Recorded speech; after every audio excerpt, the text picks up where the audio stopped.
I have another spooky story for you guys. This one was submitted by someone who believes that she may have been rescued by the ghost of a loved one. Let's just jump right into the story.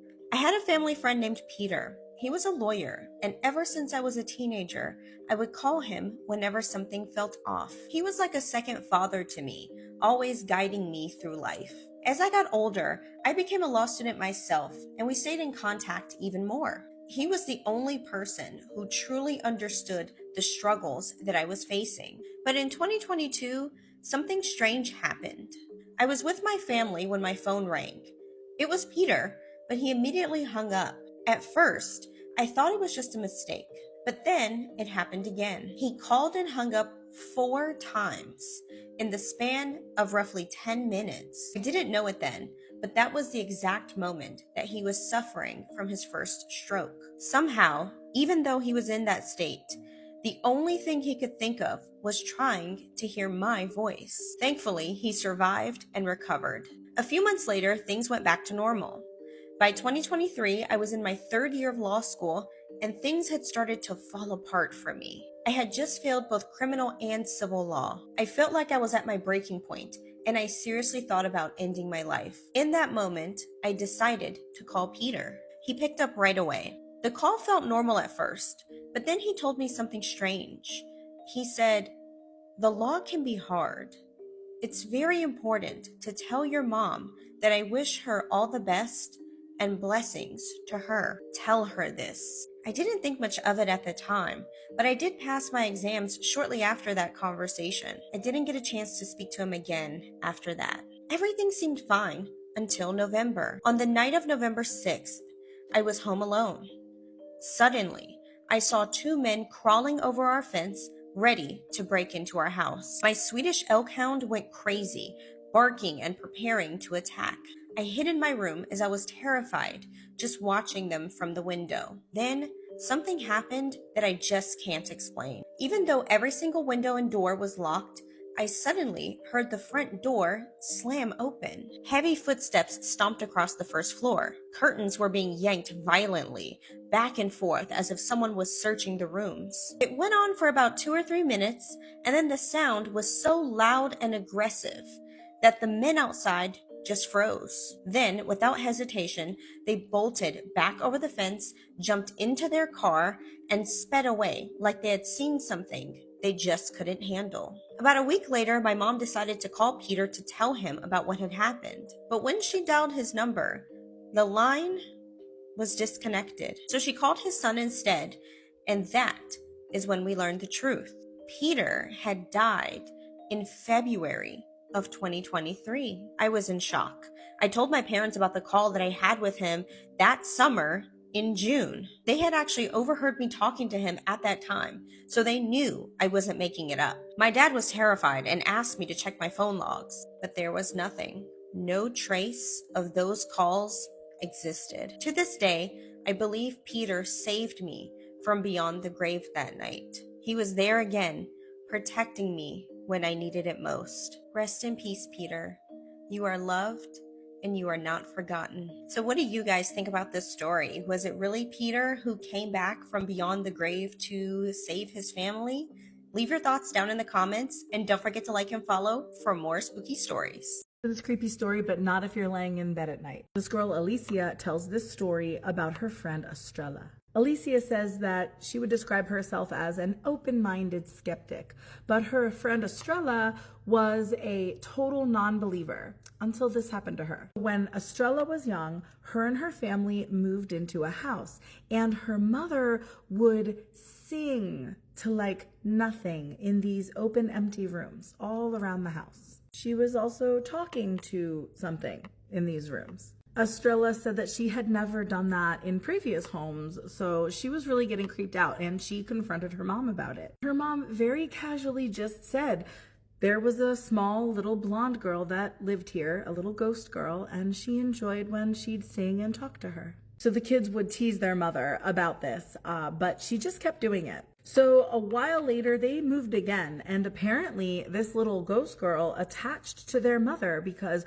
once they got to the new house, she kept on doing this. So one night, Estrella was really mad at her mom. They were in a little bit of an argument earlier, and when her mom was singing to nothing in her room again, she finally got so mad she went out and told her that she was stupid for thinking she was seeing somebody in the room. Real mean. Fast forward a little bit later, and in the middle of the night, Estrella was sleeping in her bed, and she bolted awake and just sat straight up, drenched in sweat. She immediately turned to look at her bedroom door, and standing in the doorway was a little blonde girl just staring at her. She said she wasn't like threatening or menacing or even doing anything, but she definitely wanted to make her presence known. Thanks, Mom, for bringing the ghost with you.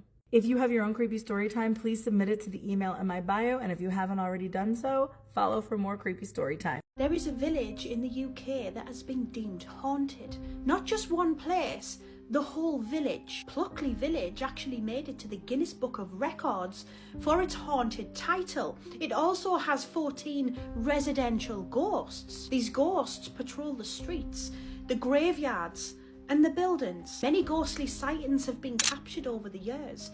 Even the highwayman who patrols the road into Pluckley. The village is so haunted that some of its landmarks have actually been renamed, like Fright Corner and the Screaming Woods. These woods aren't for the faint-hearted. Many screams have been heard, not only from inside of the woods, but on the way out of visitors running. The graveyard is said to be haunted by a mourning mother on the search for her stillborn child. Visitors have claimed not only to see sightings of this lady, but hear her cries echo. Even when the village is silent, the sound of horses and carriages are heard through the night. And the energy from the life before still lives on to this very day. This girl says that she has not shared this story with anybody, and honestly it's because she's been very afraid to. This happened to her when she was 12 years old and she lived in a big house with mom and dad and their dog Gecko. She explains that Gecko was a really strange looking dog and a lot of people at first glance would be very scared of him. However, her and her parents were very used to Gecko and were not afraid of him, but he did have some really weird tendencies. Obviously, she loves her dog so much, but she would notice that when her parents were around, Gecko would act friendly, playing with the toys, wagging its tail, but when she was left alone with Gecko, he would act very different. For some reason, he would get very serious and she would catch Gecko just staring at her. She almost felt like he was analyzing her, like just trying to see what she was up to, and that there was times where he would sit down on the couch like a human, and it almost even looked like he was interested at what was showing on the TV. She says that he would sometimes even cross his legs as he's watching TV. She would start like nervously laughing because she didn't know what to make of it. But she did try to ignore it and just say that, you know, Gecko was really silly. He's really fucking silly. Even though she would try to laugh things off, she did say that in the back of her mind, she always got like chills every time she saw it. Now, she says that Gecko was also really bad. Like sometimes he would break objects off the table and things like that. One day, Gecko got in big trouble because out of all the objects he could drop and break, he ended up picking her mom's favorite mug. He dropped it off the table and it broke into pieces on the floor. Her mom was very upset, ended up telling Gecko to go outside. He would be staying the night outside and he would go without food for the night as well. Her mom was so mad that she even said he would go without water. Now, she said that she felt very bad for Gecko and having to stay out there, but he also deserved it because why does he continue to break objects in the house? So it was a punishment that he should have gotten. At least they should have given him the water, but that's just my opinion. I don't know any pets. I don't know what kind of punishments are right or wrong. So that night,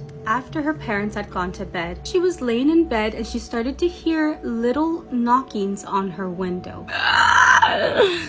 Relax, nothing has happened yet.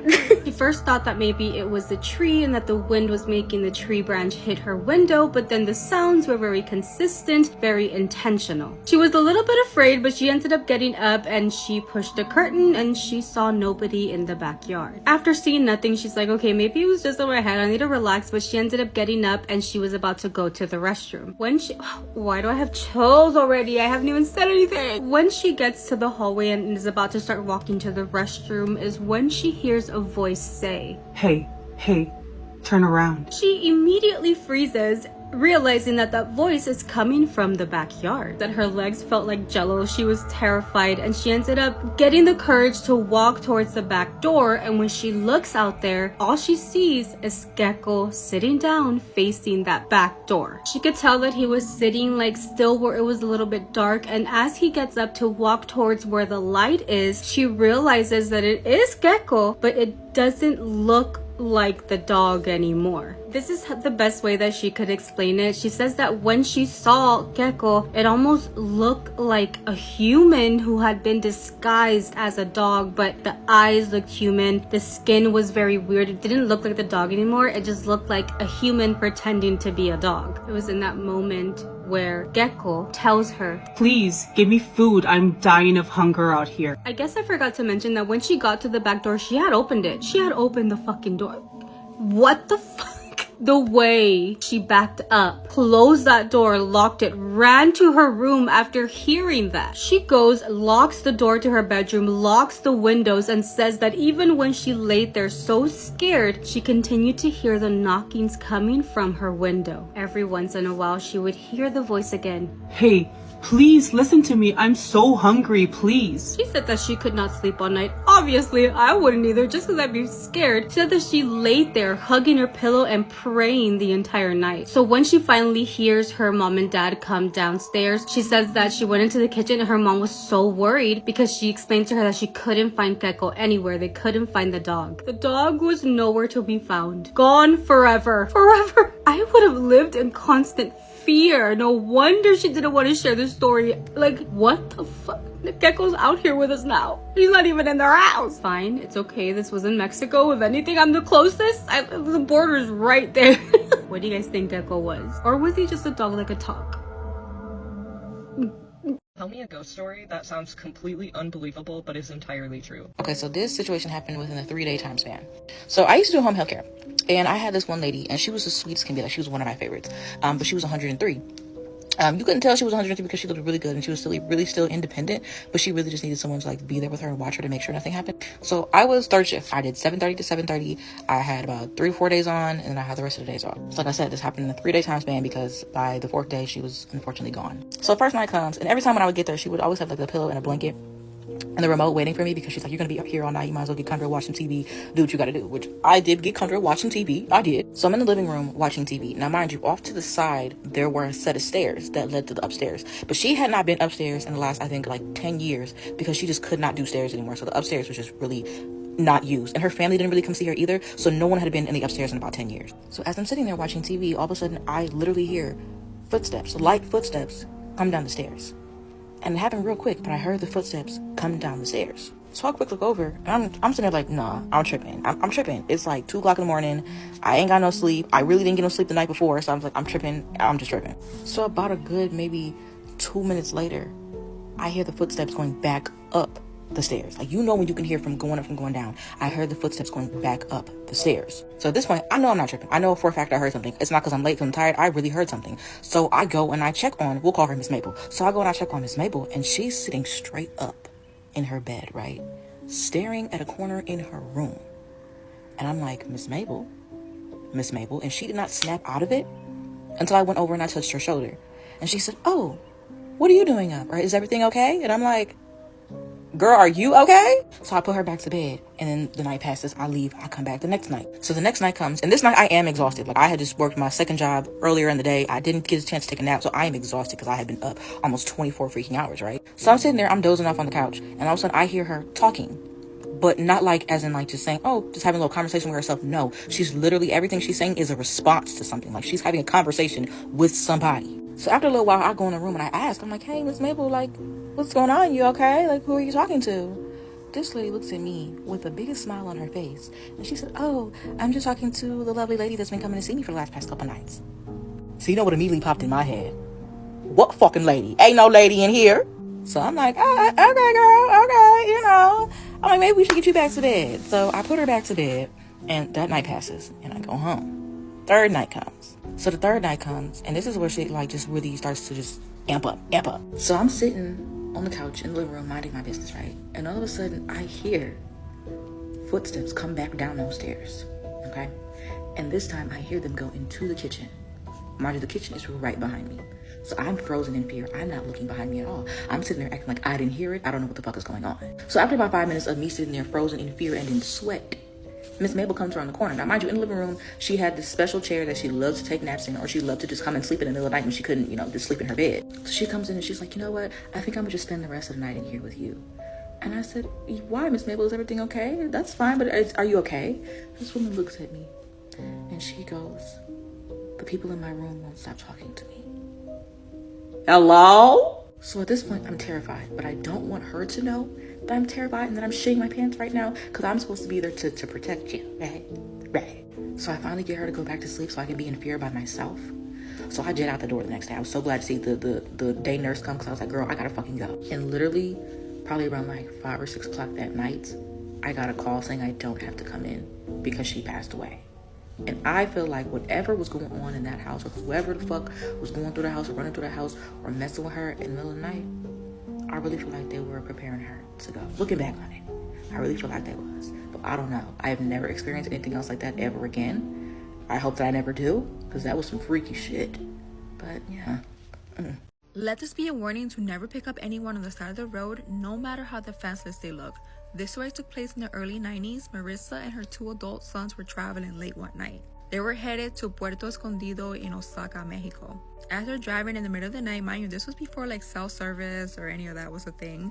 They're driving through, they happen to see an old lady on the side of the road. The minute they see the old lady on the side of the road, Marissa feels extremely bad and tells her son to pull over to ask if the lady needs a ride or if she's okay. Her son, the one that's driving, automatically tells her, absolutely not, we're not stopping for anyone. I don't know who that old lady is. I don't trust her. Like, if she's out here, she's on her own. Marissa, like, very sternly pretty much tells her son, like, you're stopping. Like, we're stopping. I feel horrible. She should not be on the side of the road this late at night. So he very hesitantly pulls over. Marissa gets out of the car and goes over to the old lady and says, hey, are you okay? Like, what are you doing out here? Do you need a ride? The old lady responds, I do need a ride. I need to get home. I've been trying to get home and I haven't been able to make it.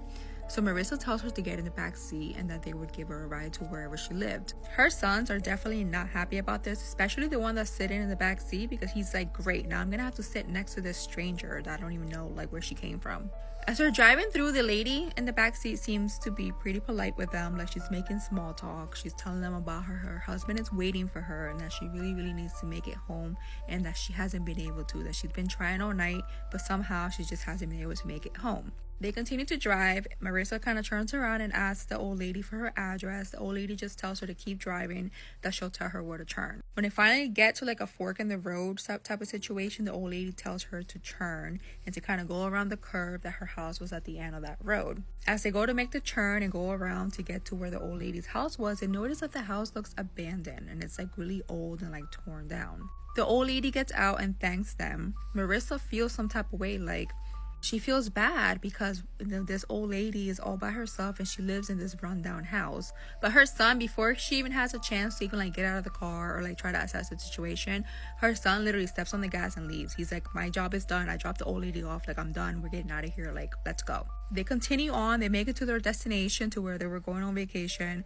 They stay there for a couple of days and then they start to head back, following that same road. On the way back, Marissa couldn't stop thinking about that old lady. She felt really bad and she wanted to stop by and get her like a little care package with like a bunch of like little groceries and just things to kind of give the old lady, because she just felt really bad seeing how the old lady was living. They stop.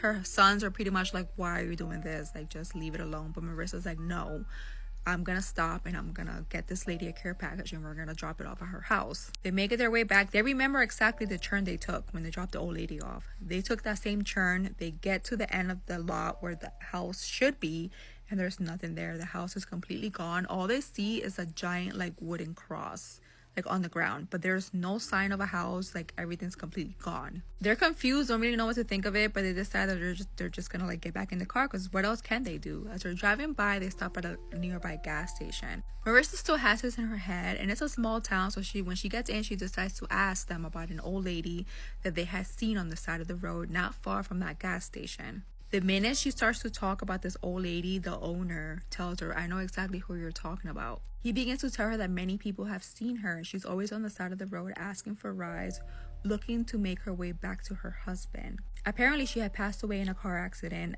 while she was on her way to her husband.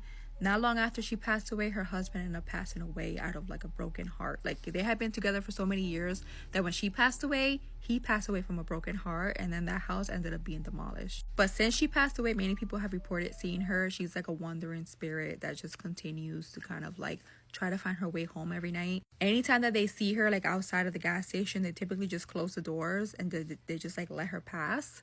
But like no one has done anything to try to help her like cross over. I definitely wouldn't stop for anyone on the side of the road just because I've seen some things. But I think in this instance, I definitely would like pray with her to try to help her cross over, because it's so sad that she continues to relive the same night over and over again and she never makes it home. I have another spooky story for you guys. This one was submitted by someone who worked as an in-home nurse in a house that was haunted by her patient's deceased son. This one is super creepy, so let's just jump right into the story. This story took place a few years ago. I work as an in-home nurse, and I was assigned to an elderly woman who lived alone. I'd spent plenty of nights in quiet houses, but none of them ever felt like Mrs. Alvarez's. She was in her late 80s, frail, but sharp. On my very first night, she warned me about the house, telling me that her son was still there. I knew she lived alone, so I just smiled politely, thinking that maybe she was just confused. But she looked me dead in the eyes and added, quote, "He was an evil man. He ruined lives and died in this house. He refuses to leave and likes to hurt people." She told me that she couldn't, in good conscience, allow me to continue caring for her without giving me that warning. I didn't believe in the paranormal, so I figured it was just her age talking. But after just a few weeks of caring for her, I started to wonder if what she was saying was true. One night, I was charting her medications in the living room when I heard slow, steady footsteps upstairs. Mrs. Alvarez could barely walk without help, and we were the only ones in the house. I froze, staring at the ceiling as the steps moved down the hallway and stopped directly above me. I hurried into her room to check on her. She was wide awake, staring in the corner. "He's angry tonight. I think maybe you should just go home," she whispered. Over the next few weeks, every shift grew stranger. The radio in the living room would turn on by itself and hiss with static. Randomly, I would smell cigarette smoke drifting through the halls, even though no one in the house was smoking. When I asked her about the smell, Mrs. Alvarez told me that her son used to be a smoker. One time while I was helping her to bed, I felt a sharp tug on my hair, so hard that it snapped my neck backwards. Mrs. Alvarez saw what happened and just muttered, "That's him. He used to grab me like that too." The worst incident happened one night in her bedroom. I had dozed off in the recliner when something ice cold brushed against my hand. I opened my eyes, and in the reflection of the window, I saw a man standing behind me. His face was thin, hollowed by illness, and his shoulders were hunched forward. His eyes weren't just dark. They looked empty, like something had scraped out whatever humanity had been there. When I spun around, no one was there, but Mrs. Alvarez was awake and watching me. "Do you believe me now?" she asked.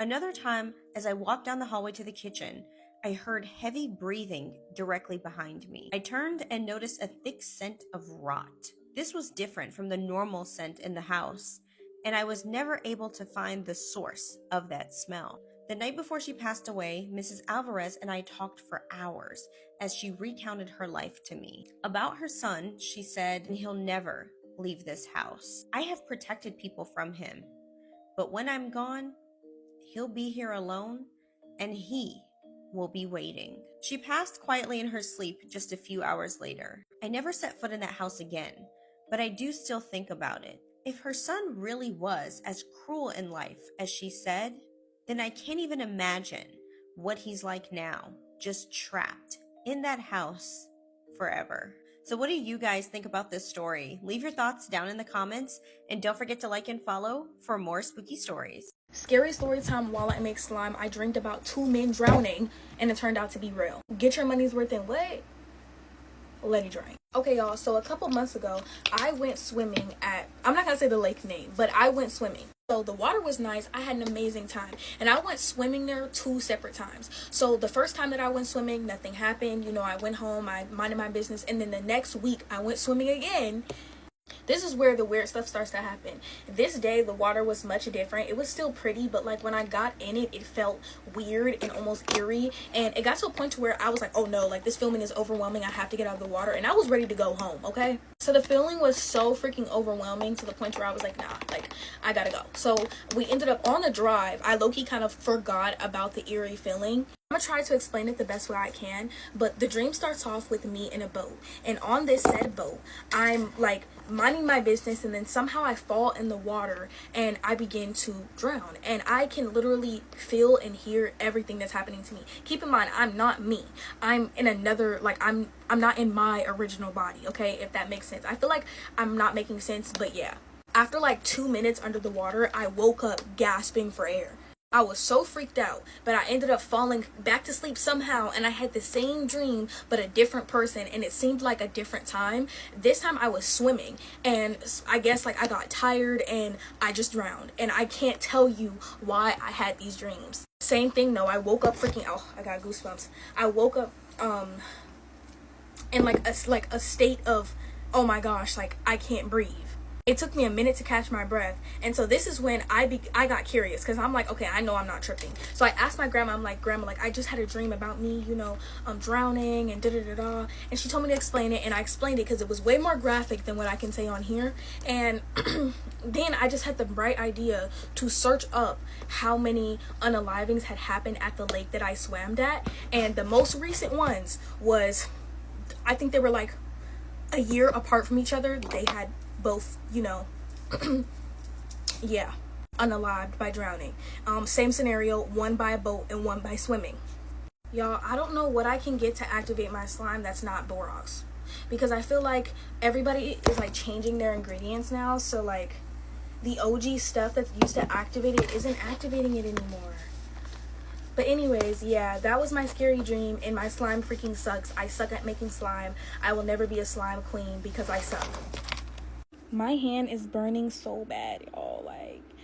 I was born, raised, and still live here in the Appalachian Mountains. Growing up here, you're told certain rules and warnings on how to stay safe when you're out in the mountains. These rules have been passed down for generations and generations. I'm going to go ahead and tell you some of the rules that I heard and was told growing up here in Appalachia. You don't have to believe them if you don't want to. That's completely okay, but here we go. Rule number 1, never go out in the woods alone after dark if you can help it. Number 2, my granny was like adamant about this one. Make sure you close all your blinds and lock all your windows and doors at dusk. Number 3, don't whistle. Number 4, if you hear someone calling your name and you know that you're alone out in the woods, do not respond, even if the voice sounds familiar. Number 5, if everything in the woods goes silent all at once, like the bugs, the wildlife, and the birds all stop all at the same time, that's a sign that you should probably turn around and head back to your car or wherever you came from. Number 6, if something's following you, do not run. Y'all always cause a fuss over that one, but that's just because running initiates the predator versus prey instinct. Number 7, if you want to sleep out in a hammock, like out under the stars all night long, that's fine. Just make sure you keep a fire lit all night.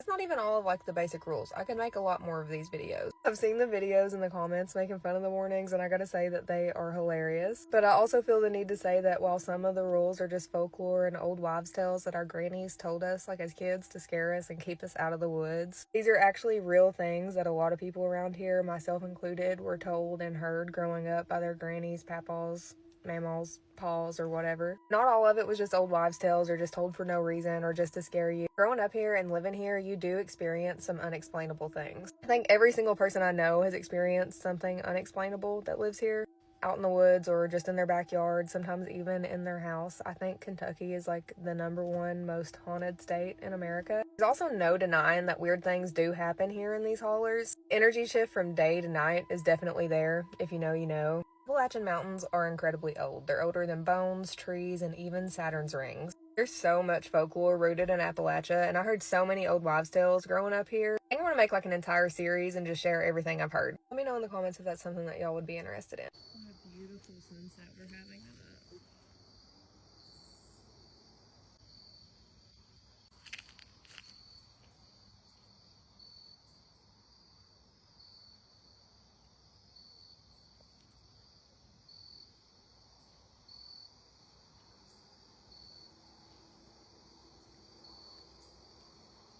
Get cozy and get comfy. It's spooky story time.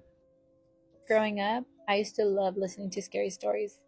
My mom and my grandma used to tell me in Mexico encounters with the paranormal and things they could never explain.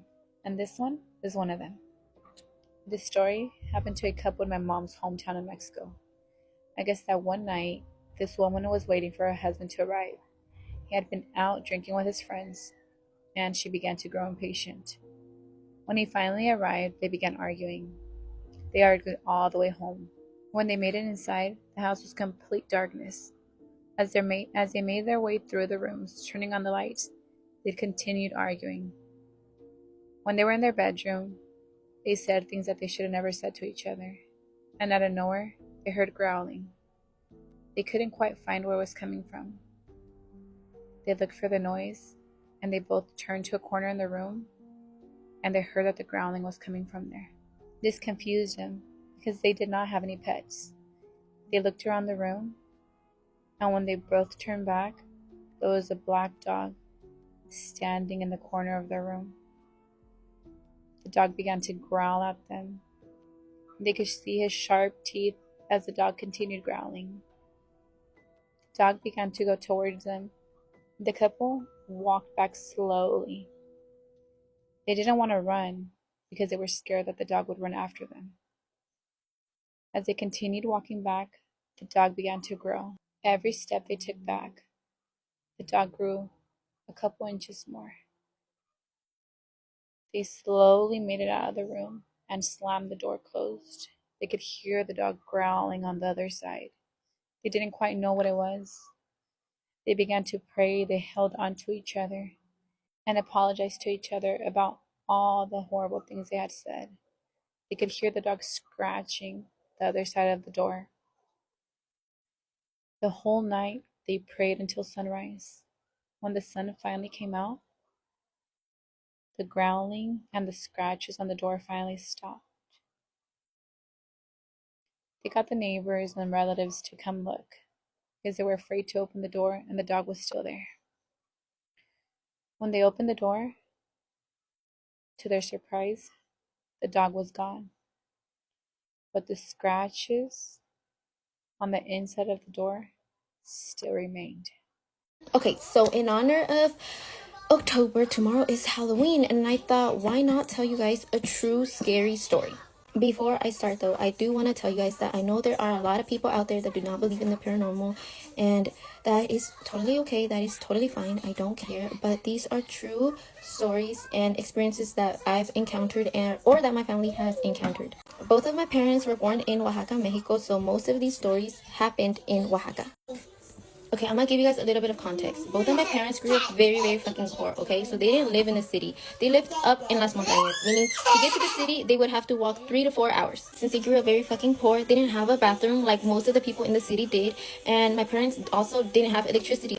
All they would use is candles. That's if they even had money for candles.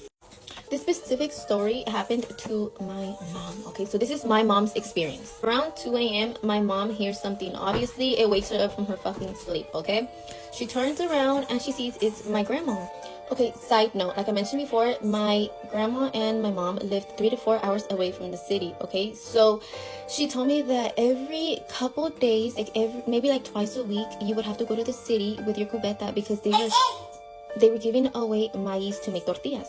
So yes, around 2 a.m. my grandma had to wake up like twice a week to make it to the city on time to fill her cubeta up with maíz, so she had to bring it back and she would have to make the tortillas.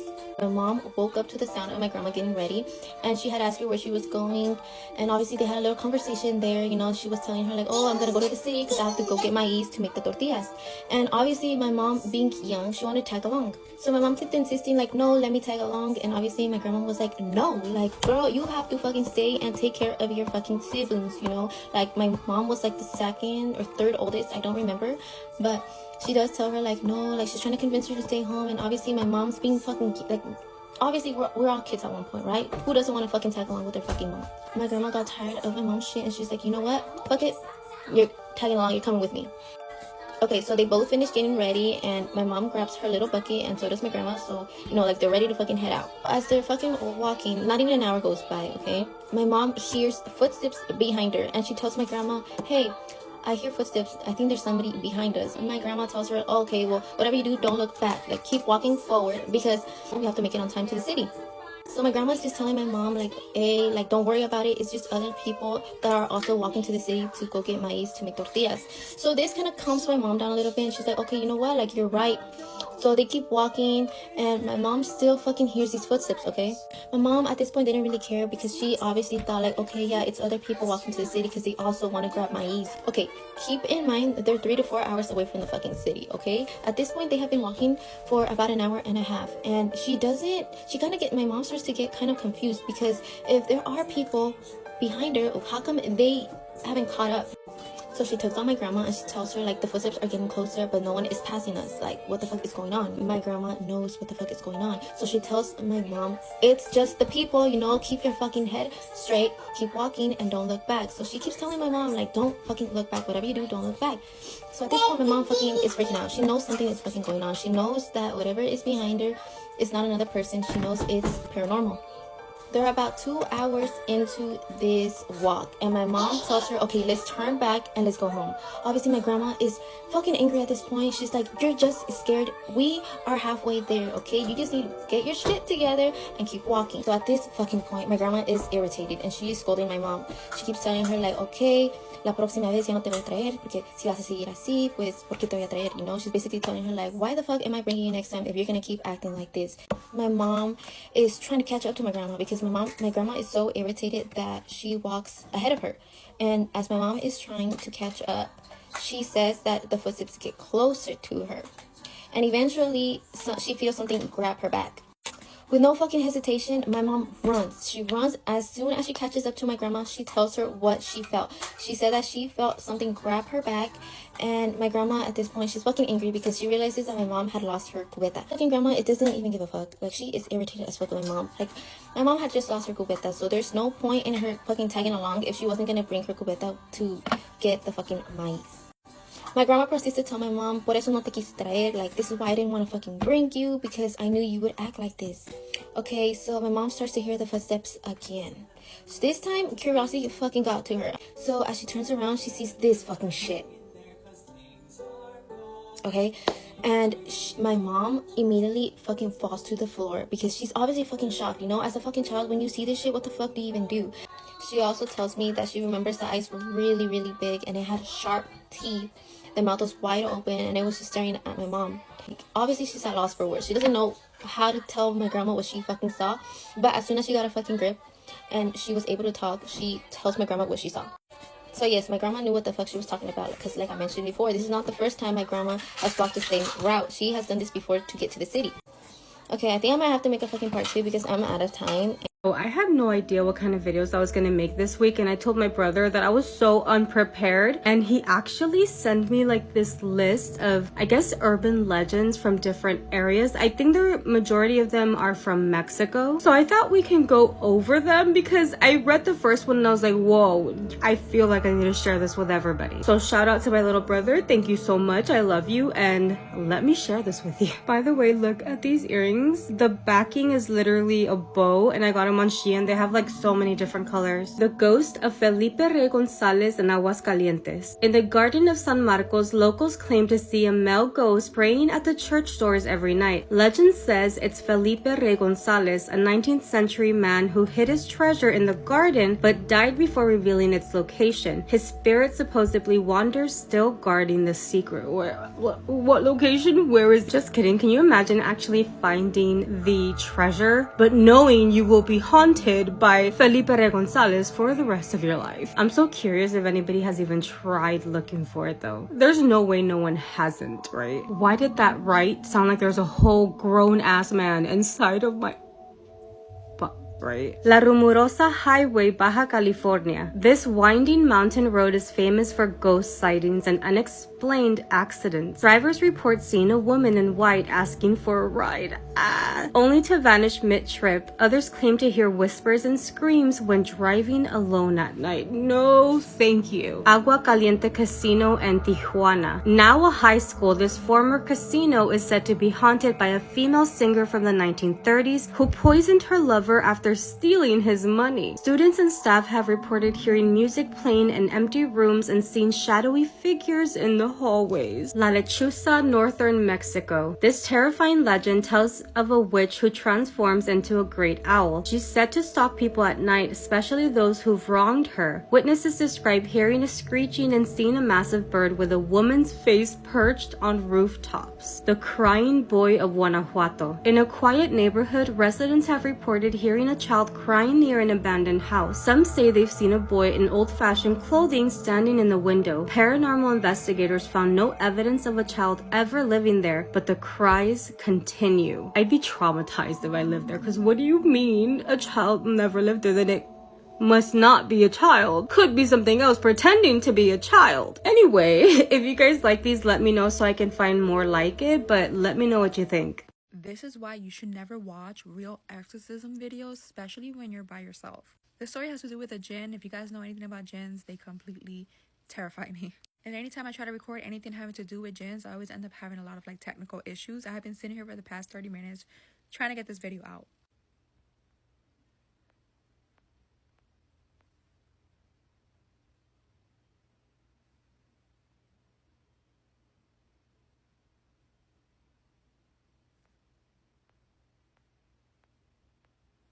That just freaked me out.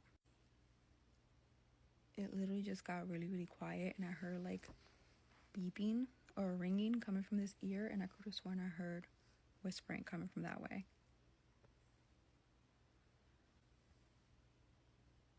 I'm telling it that it can't stay here. I think I'm gonna tell the story outside. That really freaked me out. It's nice out here anyway, so it's okay. I'm gonna have to burn some Palo Santo in my room later. The person who submitted this wants to be anonymous. I'm gonna go ahead and just read her email. In Islam, we believe that jinns are made out of smokeless fire. When I was 13, I came back from the UK for 3 months with my sister. One night, my mom's cousin's daughter decided to show us real Islamic exorcisms videos on YouTube. This was her way of her trying to entertain us. There was this one particular video that was in black and white, and the moment I saw the video, I automatically felt something. My body automatically went cold. From that moment forward, I couldn't sleep and I could not be upstairs by myself. I constantly felt like something was watching me. We ended up moving back to Pakistan after 3 years of being in the UK, and the whole time I was in Pakistan, I didn't feel anything.